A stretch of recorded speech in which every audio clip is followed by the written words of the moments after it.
don't value life outside of Israeli Jewish life. That's the cold hard truth. Israel is an apartheid ethno-state based on supremacy, whether they want to accept it or not. An apartheid ethno-state is a nation that enforces ethnic segregation and dominance by one group. They sit there and say they're democracy. Yeah, democracy only for Jews and 2 million Palestinians. But the other millions that live under their occupation in the Gaza Strip and in the West Bank have no rights whatsoever. You cannot be an apartheid while sitting there and saying that you're a democracy. You can't. The two cannot coexist. The two are actually completely antithetical to each other. 600 people were killed on October 7th by Hamas at most. Is that proportionate to bombing and killing 60,000 plus? Harvard estimates it somewhere between 300,000 to 400,000. Other sources say well over 100,000. The 60,000 is just what we have confirmed. Any way you slice it, the defense of Israel is an indefensible position, and it's a losing position every single time. Yeah, I think you just, it's very, very hard. Like on my Instagram stories, I'm tagged. You know how you go to see what stories you're tagged on? Stories, videos. You don't even know what's going on over here, what they're doing. I'm like, yeah, you're going to only send me one side. None of the videos are easy to watch. And then I get messages from Israel. You don't know what's going on over here. And I got it yesterday. I won't give any names, but, these are people that are in Israel saying, you don't even know what they're doing to the Christians and to this and this. I'm also not fully there. But I have the ability to watch both sides, and I understand why you're sending me the clips to say what, Palestinians are doing to Christians and Jews, and I understand why you would send me the clips to say what Jews are doing to Gaza and Palestinians. You have to find a way to not be emotionally caught up, because then you are a victim of propaganda, and they got you. Hook, line, sinker, you're done. And dude. See, Patrick is doing everything in his power to stay neutral here, right? And try to be the voice of reason. But the reality is bro, this is why shilling for Israel is an L. It's very simple. There's one side on the right and one side on the, not even in the right. I'm not even going to say one side on the right. I'm just going to say there's one side on the wrong, 1,000%, and that is Israel. That is Israel, bro. There's no justification for dropping bombs on babies, destroying hospitals, destroying churches, destroying mosques, killing innocent people. We know it's 60,000. Guys, this just counts for the people that they have in the morgue, right? The Gaza Health Ministry. This does not count for the people that are missing. This doesn't count for the people that died from malnutrition, died from preventable diseases, died from their injuries and the wounds. No, that's just the people that got bombed and died immediately. So Patrick is trying to take a middle ground stance on a position that isn't a middle ground. It's either you're for the genocide or you're not. It's very simple. What Israel is doing is indefensible. He's trying to kind of propaganda and all this shit. That's fine. Both sides are always going to push out their propaganda, right? But when you remove the fucking propaganda smoke, what Israel's doing is indefensible, bro. It's indefensible. It really is. And I want you guys to not forget, why did this all start? This all started from October 7th, okay? And I told you guys this before, but I'm going to tell you guys again. October 7th, 1,200 Israelis were killed. 400 of the killed were IDF soldiers, enemy combatants. Fair game, unfortunately, in the game of war, right? Next, we know 200 at least were killed by the Hannibal Directive, right? So we go from 1,200 minus 400, 800. Then we take another 200 that we know were killed, confirmed by the IDF Hannibal Directive. That leaves us with 600. Okay? So what does that mean? Of the 600 people that were killed, that is the absolute max that Hamas killed. Okay? On that day. Now let's just talk about proportionality here. Is it fair, assuming Hamas killed all those 600, let's assume they killed all those 600, is it fair to bomb and destroy a heavily populated area of 2 million plus people, killing 20 to 30,000 kids confirmed, 20 to 30,000 kids confirmed? Mind you, Gaza was 50% minors before they invaded. It was roughly around 2 to 2.3 million people that lived in the Gaza Strip. About 50% of them were children under the age of 18. Okay? So the staggering majority of people that have been killed and displaced have been innocent children. For 600, is it worth killing 60,000, 30,000 of those being kids, more than likely? Is it worth it? I would say no. But this goes back to my original point that I've made for years now at this point.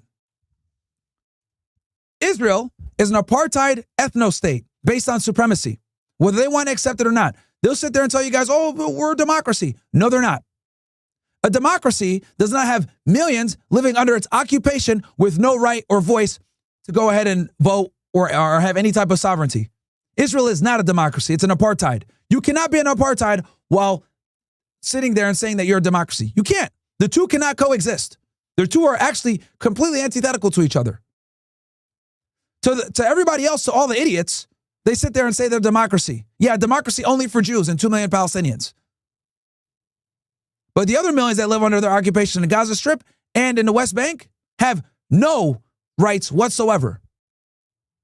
And this doesn't even account for the thousands of Palestinians that are in fucking prison without charge, which is why October 7th happened in the fucking first place, by the way. Because Israel is holding hundreds, if not thousands, of Palestinians prisoners as hostages. And it goes back to what I told you guys before. They don't value life outside of Israeli Jewish life. That's the truth. That's the cold hard truth.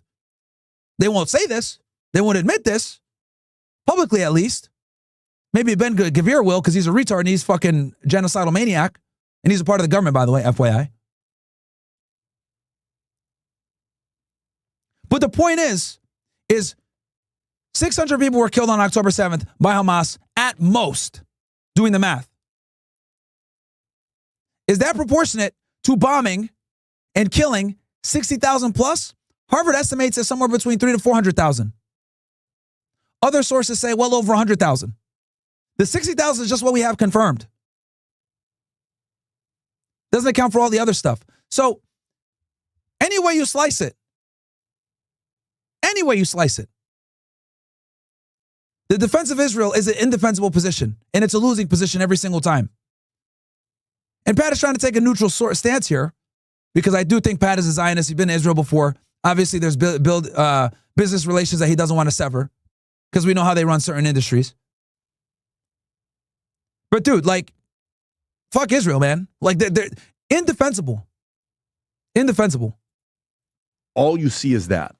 And I'm seeing, believe it or not, more and more people now kind of stepping away and saying, oh shit, I got a little bit in too deep here. Let me step back a little bit and see what happened. Neither side is innocent, but this side is. Well, again, you're right. Neither side is innocent. But the Israelis are far worse. Far fucking worse. Is definitely not innocent with the history that they have. If they're so great, why isn't nobody else from the other side taking them? You keep coming back more this way. And I get that, the motive of the other side, where they're at, what they're up to. But you have to be very, very careful that you only see and hear and read what you want to see and read that validates your point. Because then you have so many blind spots. So many. And you can't be reasonable. Now you're just fighting to be right. One of the best things. Well, there's one side that's definitely wrong here. And, man, this is so disappointing. I get it. He's trying to be neutral. He doesn't want to burn bridges.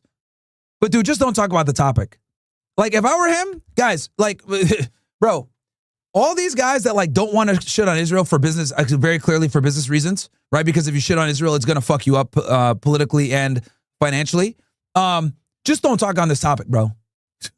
Be like DJ Cal. Just don't talk shit, bro. Don't say nothing, dude. Because you're gonna take an L talking about this topic. Things about this exercise of sitting with the guys last week, not last week. Jubilee. You know what was great about it? To sit and talk to a bunch of 20-year-olds. One guy was probably 45, 50 years. I don't know why he was there. But to sit and talk to all these other guys that are students, it's also to see, oh, okay, that's an interesting argument. Let me go look into that. Like, I myself have things to go look into after the conversation with them to say, why did they say this? What was this? Okay, got it. This one. Well, this got a good point here. One of the guys had a good point that I brought him back at the end to debate it. But I can't just go thinking, I'm going to beat everybody in this. No. Because then you'll never learn. You'll only be one-sided. The Gentleman's Series, VT merch. Let me tell you. Very bad take from PBD here. Disagree 100%. It's very obvious that he's trying to avoid certain conflicts that inevitably come when you talk about this topic and you're critical of Israel. Because let's be honest, they run the media, they run the banking system, they run YouTube, etc. Talking about this topic negatively can absolutely fuck you up. So, you know, PBD doesn't want to take a side on this because it's extremely divisive and can cause them, you know, financial hardship or censorship or whatever. And not everybody's prepared to deal with it, chat. Like, here's the other thing too. Like, guys, not everybody is willing, right, to put their nuts on a chopping block. Very few people are willing to do that shit, bro. Right? Not everybody's like me and crazy enough to say, yo, what the fuck? This is some bullshit. You know? It is what it is, guys. A lot of YouTubers are just not willing to talk about this shit for a bunch of reasons. Right? You could lose your platform, got people working for you that depend on you, etc. I get it.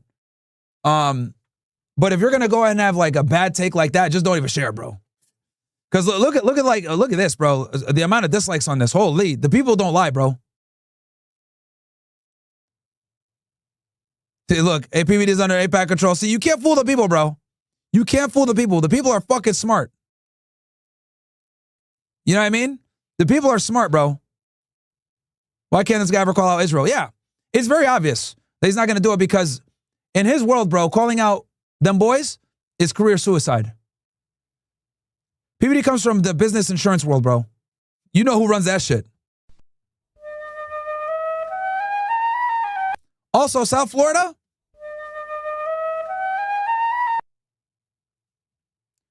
Yeah. That might be why they haven't invited me back in a minute now that I think about it, bro. It's been a minute since I've been on the PBD podcast, bro. That might be why. Now that I think about it, man, that might be why I haven't been there for so long. Oh, man. I might cause them some problems.